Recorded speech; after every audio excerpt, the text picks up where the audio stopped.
on a fini au final la nuit ensemble. Oui, enfin. Tu as été le premier Français à recouvrir ta ma nationalité thaï. Qu'on me dise Kontai, pour moi, j'ai les larmes aux yeux parce que c'est la première fois que je fais partie vraiment d'une nation, d'un peuple. Ils me disent, but you don't speak Thai, but you look Thai, same nose, same. Je fais, yes, same but different. Quand je suis arrivé en France, j'ai passé 8 ans chez l'orthophoniste parce que apparemment je parlais pour un enfant, un dec, je parlais vraiment entre guillemets couramment thaï. Et pour enlever justement cet accent. On les voit, cet accent de merde. C'est ça. Et prononce-moi les R correctement. Je me disais, mais pourquoi tu me demandes une extension de visa touristique? Pourquoi tu me demandes cette extension-là? You're born in Thai, you're Thai. You're born in Thailand, you're Thai. You don't need. No, but I have French passport. Je me sens complètement Thaï. Même si je ne parle pas la langue, mon cœur est complet, entre guillemets, il n'est plus fragmenté. Et j'ai trouvé cette partie manquante ici. Donc, pour moi, oui, je me sens au final plus Thaï, même si je cultive toujours très profondément cette double culture qui est une richesse et pas un pardon. Bon bah les amis, en direct d'un petit resto fruits de mer avec le poteau qui s'appelle Thibaut. Comment tu t'intitules? Je m'intitule Thibaut. On va vous montrer ce qu'on a commandé. Alors moi j'ai un plat qui est... Il est énorme, c'est du riz au crabe. Toi t'as pris quoi? Donc moi j'ai pris des noodle glace, donc des nouilles plus de style chinois qui sont avec du porc. Putain, on dirait que quelqu'un a gerbé dans ton assiette. Et avec beaucoup de sauce, donc ça se transforme un peu en soupe. Ouais, ça c'est vraiment typique thaïlandais, ils aiment la sauce quoi. Et voilà, mon riz au crabe. Franchement, je sais pas si tu te rends compte, la taille de ma main c'est énorme. Tu viens de France? Je suis originaire de Thaïlande.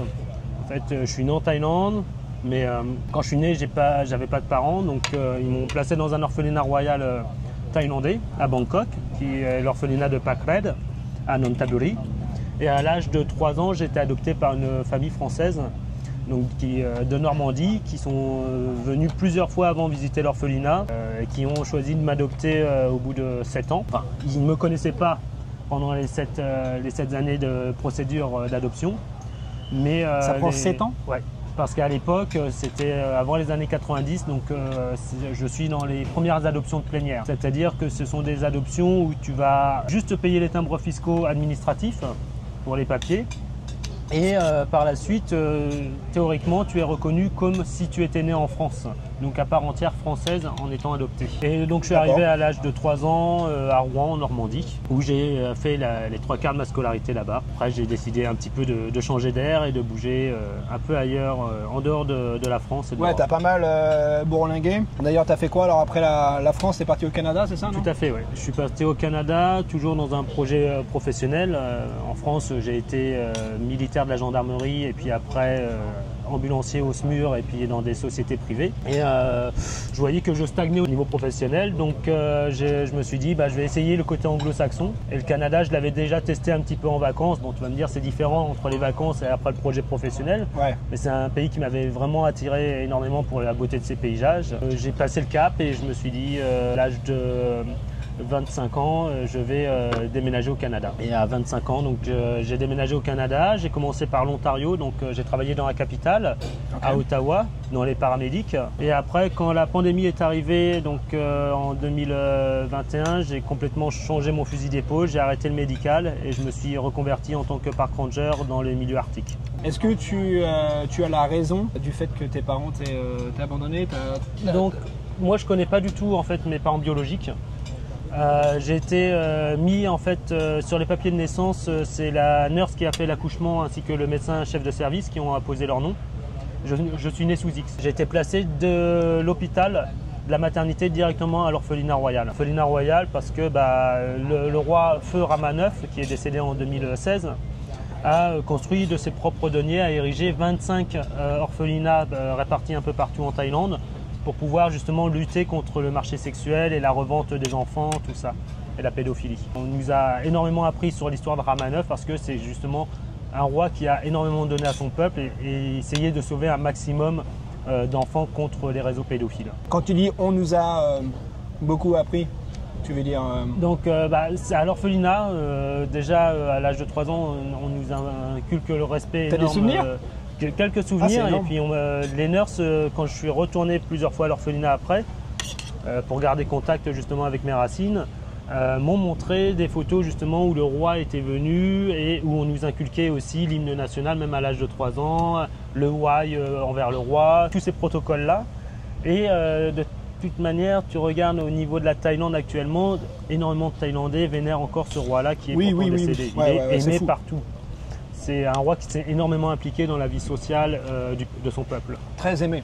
Le nombre de personnes qui se sont fait tatouer le 9, c'est le numéro le numéro 9 de la destinée sur les épaules un peu partout, c'est fou. Ah ouais, très apprécié de son peuple, il a fait énormément. Est-ce que tu as cherché à retrouver peut-être tes parents ou c'est quelque chose qui te passe au-dessus? C'est pas quelque chose qui me passe au-dessus. C'est peut-être pas possible du tout mais au final. En fait les démarches sont longues et fastidieuses si tu es né sous X. Tout simplement parce que c'est engager par exemple un détective privé, tu dois payer environ 15 000 € et tu n'es pas sûr du tout des résultats. 15 000 €, ah oui, ouais. Après, tu peux essayer par toi-même de faire des recherches via les archives et tout, mais si tu n'as pas vraiment de pied-à-terre ou même de liens de cousins, cousines éloignés et tout qui peuvent te renseigner, ça va être très difficile. Et au final, moi, je suis quelqu'un qui pense que l'adoption, ça a été une chance pour moi, une chance que j'ai su exploiter, mais c'est surtout que la vraie famille, c'est pas forcément pour moi la famille biologique, c'est celle qui va te donner l'amour et celle qui te donne l'éducation. Donc, et ça, je pense que c'est pour beaucoup de gens, même des gens qui ont une véritable famille biologique. Des fois, ils se sentent mal à l'aise dans leur famille biologique et ils trouvent une seconde famille, entre guillemets, une famille de cœur ailleurs. Et pour moi, cette famille adoptive, c'est aussi une famille de cœur parce qu'elle m'a inculqué des valeurs, elle m'a jamais caché mes origines. Et c'est quelque chose que je leur remercie énormément. Puis je vais même te dire, je pense que même moi, d'un certain côté, j'ai eu même 2 fois plus d'amour parce que c'est mes parents qui m'ont adopté, c'est des parents qui ne pouvaient pas avoir d'enfant, ça ne marchait pas. Donc c'est des parents qui, quand ils ont commencé à prendre la décision d'adopter un enfant, ils ont réfléchi pratiquement pendant 3 ans. Et ils ont commencé les démarches où ça a pris 7 ans de démarches. Donc ils ne savaient même pas quel enfant ils allaient avoir. Et en Thaïlande, en général, les enfants qui... Moins maintenant, mais beaucoup avant, les enfants qui étaient le plus à l'adoption, c'était les garçons. Parce que les filles étaient réservées à l'adoption pour l'adoption nationale en Thaïlande. Étant donné que c'était un signe, entre guillemets, extérieur de richesse d'avoir une fille parce qu'il fallait pourvoir à son éducation, il y avait la dot, tout ça. Donc, la fameuse. Voilà. Parenthèse, la dot, pour ceux qui ne savent pas, c'est payer la famille de la mariée le jour du mariage. Financièrement, c'est mieux d'avoir, c'est bête à dire, mais d'avoir une fille que d'avoir un garçon, oui. D'un point de vue de réussite sociale pour la Thaïlande, oui, c'est plus valorisant. Ça veut dire que tu as un niveau financier plus élevé. Et donc ça aussi, ouais. Tu as un niveau plus élevé dans la société si tu as une fille. En général, si tu adoptes une fille en Thaïlande, c'est que ce sont des personnes, la fille ne va pas aller travailler au champ, ils ne vont pas l'adopter pour qu'elle travaille au champ. Et elle va le faire suivre de grandes études, tout ça, et ces études-là. Et trouver aussi quelqu'un qui a le même niveau social ou supérieur à elle pour faire augmenter. Ouais. C'est aussi un tremplin. Après, je te dis ça c'était d'actualité jusque dans les années, on va dire, 95. Après les années 95, ça a commencé à changer cette politique-là et tu as eu de plus en plus de filles qui ont été mises à l'adoption parce que justement tu as eu l'émergence de plus en plus du tourisme, qui existait déjà au préalable, mais du tourisme sexuel envers les filles. Et justement pour protéger ça, ils ont mis de plus en plus de filles à l'adoption parce que ils ont remarqué que certaines filles qui étaient adoptées de Thaïlande étaient remises au niveau des bars, tout ça et tout. Donc au final, ce qui servait de protection n'était plus très efficace. C'est là qu'ils ont accepté de justement mettre plus de filles à l'adoption au niveau international que de les garder au niveau d'une adoption nationale. Tu es venu combien de fois en Thaïlande? Alors là, si je compte cette fois-ci, ce sera ma 16e fois. La première fois, c'était quand? Donc c'était dans 89. On est de la même année, on est peut-être 85. Donc tu es venu la première fois quand tu avais 4 ans avec tes parents. Voilà. Des souvenirs? Quasiment aucun, que des photos, tout simplement parce que je pense que j'étais trop impressionné pour que ça me marque. J'étais peut-être trop émerveillé justement de découvrir pour moi qui était un nouveau pays alors que c'était mon pays d'origine. Et quand tu es jeune, tu vis vraiment, tu n'as pas assez de recul. Ouais. Mes parents, dès que ils ont pensé que j'avais l'âge de pouvoir voyager tranquillement sans que ça me perturbe trop, ont décidé que mon premier voyage serait un retour aux sources. Et justement, pour rien me cacher, donc retour à l'orphelinat où j'ai rencontré ma nanny. Ils n'ont jamais menti. Non, et puis c'est un peu difficile de mentir parce que tu sais, quand on est à l'école maternelle et puis que tu as un enfant asiatique et puis que tu as des parents qui sont blancs qui viennent te chercher, on se demande toujours à chaque fois, mais c'est vraiment tes parents mais qui est asiatique dans le côté de ta famille, tout ça et tout. Et c'était très difficile à expliquer, surtout quand tu ne comprends pas toi-même ta situation à 4 ans. Donc ils ont joué tout de suite carte sur table. Et ils m'ont expliqué que, au contraire, au lieu d'avoir cette faiblesse-là de l'adoption, que certains peuvent prendre comme une faiblesse, c'était une richesse et avoir une double culture, justement, c'était encore plus une richesse pour pouvoir s'épanouir plus tard professionnellement ou même au niveau de la crise identitaire à venir, quoi. Et chose aussi que tu n'as pas mentionné, mais moi je le sais déjà parce que c'est pas la première fois qu'on se rencontre, tu as aussi un frère. Tout à fait, oui. Alors lui, moi je suis donc de Bangkok et lui il est de Nakhon Si Thammarat. Donc Nakhon Si Thammarat, vraiment le sud de la Thaïlande, frontière avec la Malaisie, très proche. Et donc lui par contre, il a pris l'adoption à l'opposé, c'est-à-dire qu'il a senti que pour lui c'était un abandon de sa famille biologique au détriment d'une famille qu'il ne connaît ni d'Adam ni de Ève entre guillemets et auquel il ne doit rien parce que c'est pas la famille biologique. Donc lui, il a plus les liens du sang plutôt que les liens spirituels. Et il a toujours, entre guillemets, refusé de retourner à ses racines. Il a fait tellement un blocus sur cet abandon-là de la part de ses parents biologiques qu'il a adopté complètement le mode de vie occidental. Et lui, maintenant, c'est un modèle de réussite de la société occidentale. Il est devenu architecte, il a plusieurs propriétés. Voilà, mais il ne veut surtout pas retourner en Thaïlande. Pour lui, ça lui fait trop mal. Après, j'interprète ses pensées, mais notre relation est très conflictuelle aussi entre lui et moi, donc je ne peux pas te dire énormément sur son ressenti. Mais ça est, en fait, vous avez vraiment deux profils différents, quoi. Tout à fait, ouais. Lui, il a vraiment rejeté son pays d'origine du fait d'avoir été adopté et d'avoir été abandonné par ses parents, alors que toi c'est plutôt l'inverse, quoi. Moi je prends ça pour une chance, lui pour lui c'était une malchance. Donc il y en a qui prennent très bien leur adoption et puis il y en a d'autres qui prennent très mal. Alors malheureusement ceux qui prennent très mal leur adoption, ça représente quand même la moitié des enfants adoptés. Je parle là pour la France. Ah oui, d'accord.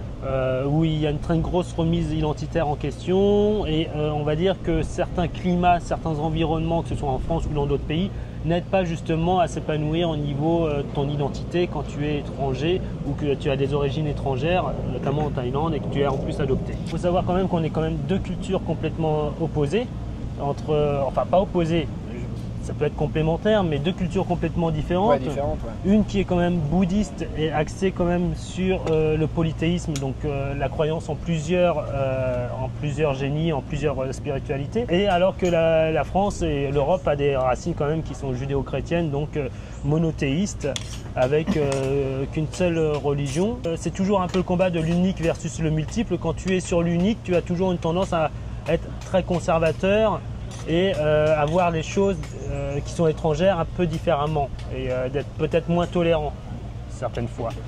Alors que le polythéisme et le multiple, justement, c'est l'acceptation, comme tu vois en Thaïlande, qu'il y a énormément d'ethnies qui cohabitent ensemble, de spiritualité et de religion, et ça se passe sans heurts en Thaïlande.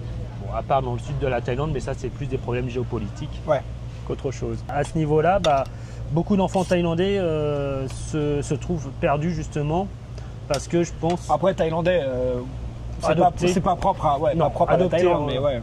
Moi, je peux te dire que par rapport au ressenti au niveau thaïlandais, parce que mes parents faisaient partie d'une association justement qui s'appelle toujours Orchidée Famille et qui s'occupe des adoptions d'enfants en Thaïlande. Mais j'ai aussi des contacts avec des personnes, des enfants adoptés du Venezuela, du Cambodge, et pour eux, ils le vivent aussi, ils le vivent de manière mitigée. Ouais. Très mitigée. Quelque chose aussi de super intéressant que tu m'as partagé la dernière fois qu'on s'était vu, je crois, ou la première fois, je sais plus. Non, pas la première fois. D'ailleurs, on va en parler maintenant, comme ça sera fait. Toi qui me regardes, tu te dis peut-être, mais cette tête m'est familière. Je l'ai déjà vue quelque part. J'avais fait un live il y a quelques mois de ça avec mon ami Marco. On était au W Market. Et quand on est parti un peu éméché, toi tu arrivais d'un repas avec les officiels du TAD, donc du ministère du Tourisme, et du DPW, donc les affaires sociales, qui m'avaient invité, on discutait tout ça. Justement, on parlait de youtubeurs aussi, qui faisaient la bonne promotion de la Thaïlande, et puis d'autres qui en faisaient de la moins bonne. Et, des noms. Je ne citerai pas de nom, mais tu en faisais partie des bons youtubeurs qui donnaient une très bonne image.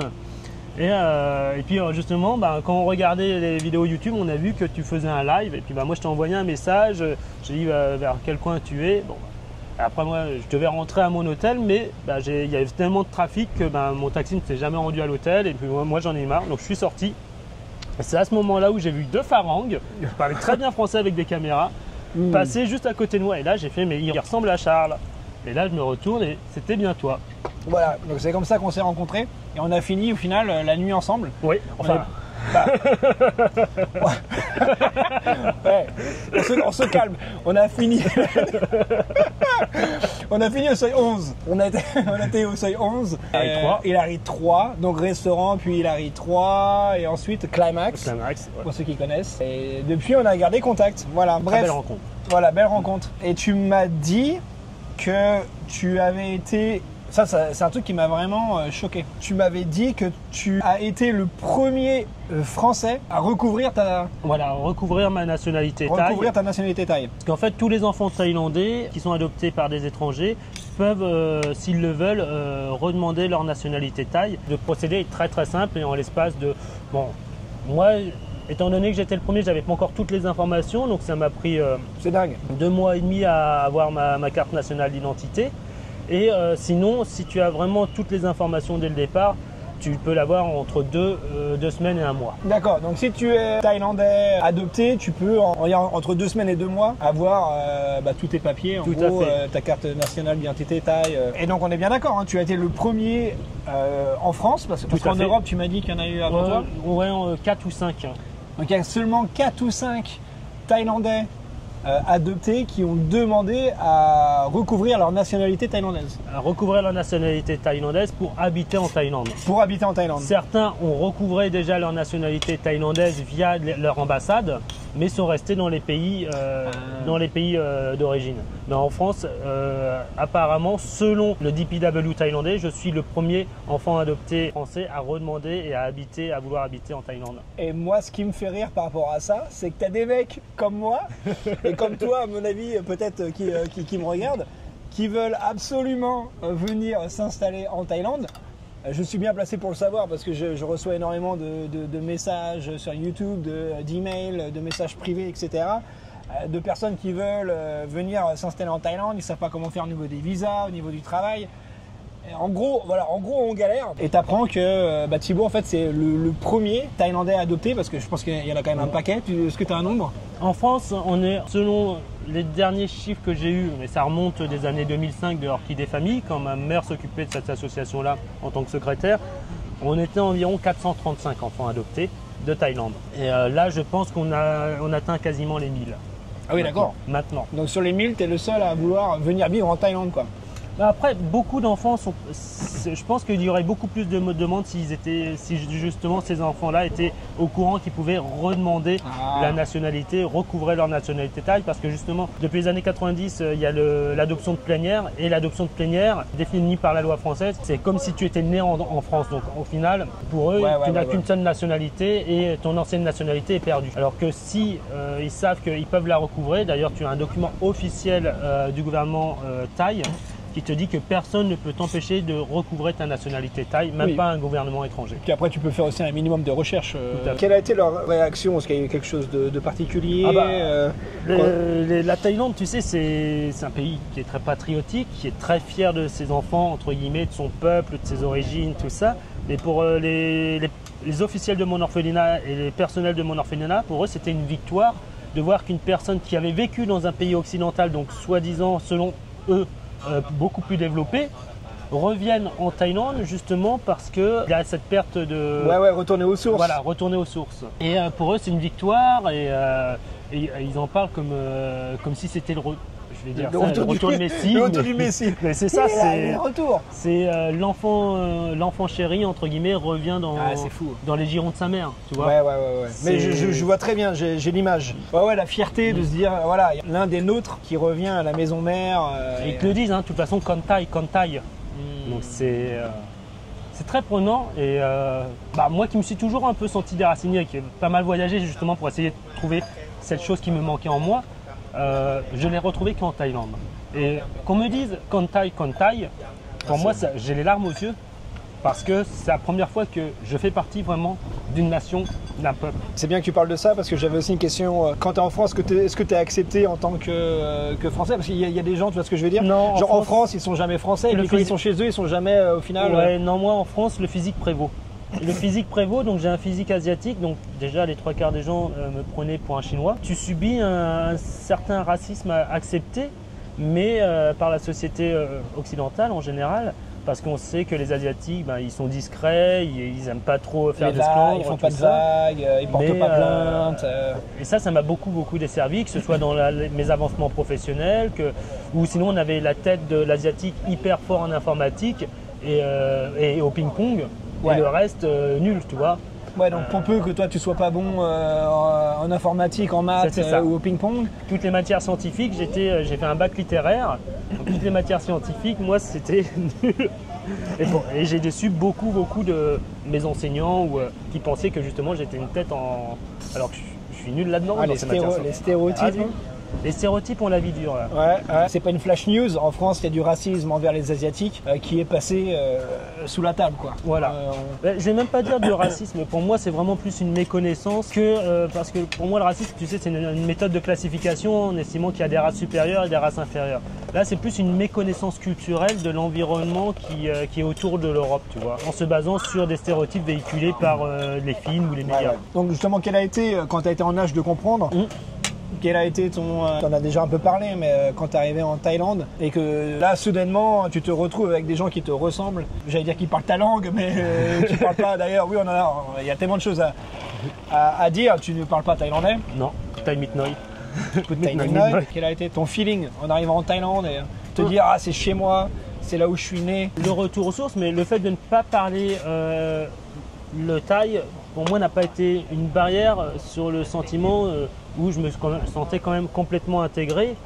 Parce que ici, tu sais, les avis des gens, ils les émettent pas. C'est des gens qui sont, entre guillemets, respectueux, qui vont pas dire, même s'ils le pensent à quelque chose, ils vont pas te le dire franchement. Ils vont plutôt dire ah oui, ils vont plutôt être très intéressés et être surpris justement de voir une personne thaï qui ne parle pas. Et justement, cette curiosité va amener à la découverte et au questionnement envers l'autre personne.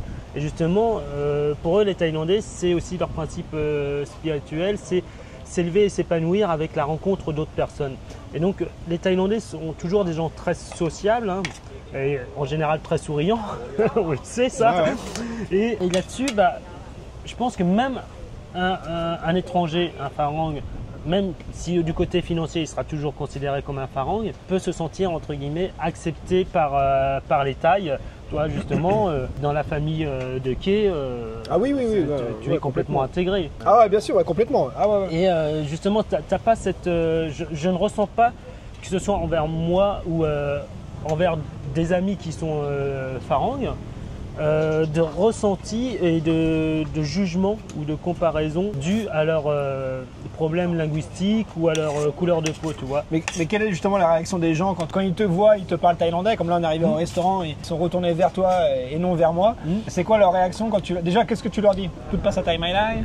Tout à fait, voilà. La phrase. Et c'est quoi leur réaction? Ça devait être... Ou sinon j'enchaîne directement en anglais. Et donc là ils pensent que en général je suis par exemple un Vietnamien ou un Cambodgien qui vient en T'as quand même bien la tête.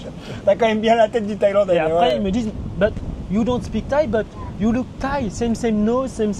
Je fais yes, same but different. la fameuse punchline, same but different. Ah. Mais là c'est vrai que bon, ma petite amie thaïlandaise ici me pousse de plus en plus à parler de plus en plus, m'intègre de plus en plus dans des très grosses conversations familiales, tout ça, où je suis forcé au moins d'écouter, de prêter l'attention et de voir des similitudes sur des mots qu'elle m'a appris auparavant, tout ça. pour justement essayer d'avoir un peu plus de vocabulaire. Et on avait parlé de ça aussi la dernière fois qu'on s'était vu. Est-ce que c'est vrai, quand tu es thaïlandais, tu as des facilités peut-être à entendre ou à reconnaître des sons? Tout à fait. Oui, tout à fait Thierry. Tu vois, moi quand je suis arrivé en France, j'ai passé 8 ans chez l'orthophoniste parce que apparemment je parlais pour un enfant, un dec-dec, je parlais vraiment entre guillemets couramment thaï. Et pour enlever justement cet accent... Enlève-moi cet accent de merde. C'est ça. Et prononce-moi les R correctement. Donc il m'a fallu 7 à 8 ans d'orthophoniste pour pouvoir prononcer les R, on va dire correctement, avoir une bonne syntaxe française. J'y suis allé aussi, hein, et pourtant je suis pas asiatique. Hein, mais Mais je pense que justement ces 7 et 8 ans m'ont un peu trop des fois formaté pour pouvoir des fois retrouver les R ou les tailles. Mais par contre, sur certains mots, oui, j'ai beaucoup plus de facilité pour pouvoir les retenir ou les reprononcer de manière naturelle, sans chercher le bon ton. Ou, voilà. Ouais. Dès que j'entends le mot et que je dois le répéter, c'est tout de suite la bonne intonation. C'est instinctif, voilà. Ouais, c'est intéressant. Parce que là, toi, ton objectif, alors, c'est de... Donc, tu vas apprendre le thaïlandais, tu veux venir vivre... Là t'en es où dans ta situation Là, je repars en mi-juillet jusqu'à la mi-septembre au Canada pour vendre ma maison que j'avais...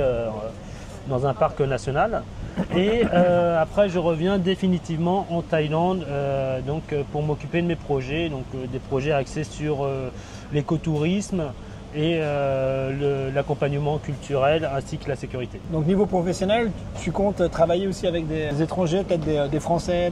Faire de l'accompagnement culturel auprès de personnes qui veulent découvrir la culture thaï. Guide touristique ou moi c'est plus de l'accompagnement culturel parce que guide touristique, moi c'est plus aider vraiment les gens tout le temps. Alors que de l'accompagnement culturel, c'est-à-dire que tu leur expliques par exemple comment fonctionnent les systèmes de BTS, du métro, que tu payes en fonction de la distance et pas un titre, un forfait, tu vois. C'est leur donner des petites astuces comme ça pour que leur séjour se fasse le meilleur. Voilà, c'est ça. L'accueil et de la sensibilisation sur la culture thaï. Et ce n'est pas suivre un groupe dans, par exemple, Wat Po et lui faire toute la visite guidée. Ce n'est pas ça du tout. Donc si quelqu'un est intéressé justement pour entrer en contact avec toi, comment faire? Donc on peut me contacter directement sur mon Facebook. Hein. Je mettrai ton Facebook dans la description de la vidéo. Ou via mon courriel. Ou via son courriel. Email. Québec courriel. Québec courriel. Ok. Email. Voilà, tu m'as fait un peu là. Putain, c'est quoi ça? Ma blonde. Oula. Pour revenir à l'adoption, parce qu'on a oublié aussi une partie qui est intéressante. Comment que ça se passe avec le gouvernement? Est-ce qu'il t'aide pour faire les démarches administratives, pour recouvrir ta nationalité ou, Alors, le gouvernement thaïlandais, lui, il prend très au sérieux l'adoption de ses enfants, des enfants thaïlandais à l'étranger. Et justement, il va aider en leur donnant justement cette double culture dont je te parlais. C'est-à-dire que tous les 4 ans environ, toutes les familles du monde qui ont adopté des enfants thaïlandais se voient remettre une invitation par le gouvernement royal thaï pour justement retourner en Thaïlande pendant 2 semaines et avoir justement la découverte de la culture thaï ainsi que des rencontres avec la princesse ou le roi de Thaïlande pour justement les honorer et puis les remercier de l'invitation qu'ils ont envoyée. Et ils te payent le voyage ou... Alors ils te payent le logement. Le voyage est à tes frais, mais tout ce qui est logement et puis après activités culturelles, tu as certaines activités culturelles qui vont être payantes, mais les 3/4 des activités culturelles sont offertes gracieusement par le gouvernement royal thaï. Et la visite du Grand Palais avec l'apothéose, c'est la rencontre avec le roi et la princesse de Thaïlande. Ça, j'ai eu l'occasion de faire 3 fois de la Native Land Visit et de rencontrer donc 3 fois Rama IX et la reine ainsi qu'une des princesses Chakri. Ça a été donc celle qui s'occupe du département public des affaires sociales. La fille du roi Oui, qu'on surnomme l'ange. Je l'ai croisée une fois dans un centre commercial. Et je me souviens parce que y avait des gardes du corps devant elle. Moi, en fait, tu la vois pas parce qu'ils sont vraiment en avance par rapport à elle, toi, et qui nous faisaient signe comme ça. Ils t'ont pas dit de plier la tête pour être en dessous d'elle? Non, ils nous ont carrément dit de se décaler. En fait, il y avait un passage comme ça. Au milieu, toi, en général, tu as les vitres et puis là, tu vois les étages du dessous, quoi. Donc on était sur ce chemin-là. Ils nous ont dit de prendre le chemin qui était juste à côté. Donc avec elle, on se décale. Et puis bah là, 50 mètres plus loin, on voit que c'était la princesse qui marchait et qui faisait son shopping, quoi. C'était spécial, c'était... Ouais. Elle, c'est la deuxième figure la plus adorée justement de la monarchie thaïlandaise après le roi Rama IX. Parce qu'elle continue à faire énormément aussi, à s'impliquer énormément pour les plus pauvres, les plus désœuvrés. C'est ce que j'ai entendu, énormément. Je vais te dire une petite anecdote assez fun, c'est cette année, j'ai fait mes 2 mois de visa touristique. C'était les 2 mois où je m'étais dit, là-dedans, dans ces 2 mois-là, je vais avoir ma nationalité thaï. Malheureusement, ça a pris 2 mois et demi, donc il a fallu que je fasse une extension. Et quand je suis allé donc, à Bangkok au service de l'immigration, la fille me disait, mais pourquoi tu me demandes une extension de visa touristique? Pourquoi tu me demandes cette extension-là? You're born in Thai, you're Thai. You're born in Thailand, you're Thai. You don't need... No, but I have French passport. Elle n'arrivait pas à comprendre que je demandais un prolongement de visa parce que pour elle, j'étais thaïlandais parce que sur ma carte et mon passeport français, c'était marqué né en Thaïlande et que j'étais un Thaïlandais de visage. Donc sur ton passeport français, tu avais lieu de naissance Bangkok. Mindfucking, je sais pas comment dire en français. Tu vois, la meuf, elle voit déjà ta tête là, de Thaïlandais, passeport français écrit. C'était bizarre pour elle. Écrit où est-ce que tu en fait que tu es né en Thaïlande, toi, c'est... Je comprends rien, là, je comprends rien. Ah, c'est génial d'avoir cette réaction. Ah, t'as dû adorer, non? J'ai adoré, mais après un moment, elle m'a dit attends, j'ai quand même besoin de mon tampon, quoi. C'est ça, elle m'a dit attends, j'ai quand même besoin de vérifier et tout. Donc elle me met de côté et là, j'étais dans ceux qui étaient en overstay, juste en face. Sauf que ceux qui étaient en overstay, ils avaient la tête comme ça et puis. Tu sais, ils devaient payer, ils avaient leurs 500 bahts par jour de délai. D'overstay, ouais.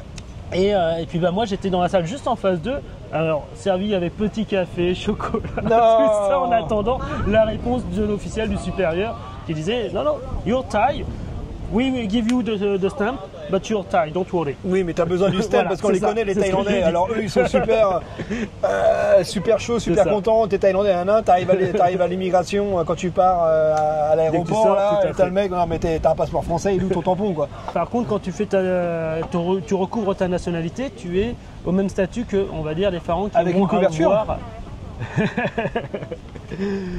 que les parents qui vont avoir, tu sais, qui vont avoir pour la première fois leur nationalité thaï. C'est-à-dire que je l'ai pour 1 an et après, il faut que ce soit retamponné pour que ce soit définitif. Bon, tu m'as fait peur, je croyais que ça allait partir comme le 90 Days Report ou le visa de travail, le visa de mariage. Tous les ans, il faut montrer patte blanche. Mais en fait, durant 1 an, c'est parce qu'il ne faut pas que tu aies de record judiciaire. C'est ça. Ils veulent voir si ils ont bien fait de te donner la nationalité ou s'ils te la retirent. Ouais, faut pas. Ouais, là, faut vraiment être con. Tu as passé cette année, des conneries pendant 1 an et. C'est ton année de probation. C'est un CDD d'1 an. Un CDD d'1 an, bon, passer en CDI ensuite. C'est ça. Aujourd'hui, tu te sens plus français, thaïlandais, ou alors c'est vraiment un mélange des deux? Pour moi, ça va être un mélange des deux, mais en même temps, ce mélange-là est arrivé parce que je me suis complété dans un parcours qui a mis en jeu justement ces 2 pays-là. Et la France m'a apporté énormément de choses que je n'aurais pas pu avoir en Thaïlande. Ça a été une très grande chance pour moi au niveau de mon épanouissement personnel et professionnel d'un certain côté, mais j'avais toujours cette sensation qu'il me manquait quelque chose. Et justement, mon cœur me disait qu'il fallait que j'aille ailleurs pour essayer de trouver cette chose qui me manquait. Et donc j'ai essayé plusieurs pays, mais au final, c'est vraiment la Thaïlande, mon pays d'origine, où j'ai eu ce sentiment de quiétude et d'accomplissement personnel. Pour moi, oui, je suis un mélange vraiment des deux, mais maintenant, je me sens complètement thaï. Même si je ne parle pas la langue, mon cœur est complet, entre guillemets, il n'est plus fragmenté, et j'ai trouvé cette partie manquante ici. Donc, pour moi, oui, je me sens au final plus thaï, même si je cultive toujours très profondément cette double culture qui est une richesse et pas un fardeau. Bon, je pense qu'on fera pas mieux comme fin de vidéo. J'espère que tu as apprécié ce petit moment passé à manger. D'ailleurs, je suis désolé pour Thibaut qui a beaucoup parlé. Je ne sais même pas si tu as pu manger proprement. C'était dégueulasse. C'était dégueulasse. Pour moi, ça allait. Après un peu sec, du tu veux de la sauce? Ouais, non, quand je vois la tronche de ta sauce. Mais voilà, c'était pour faire vraiment un échange autre que juste face cam.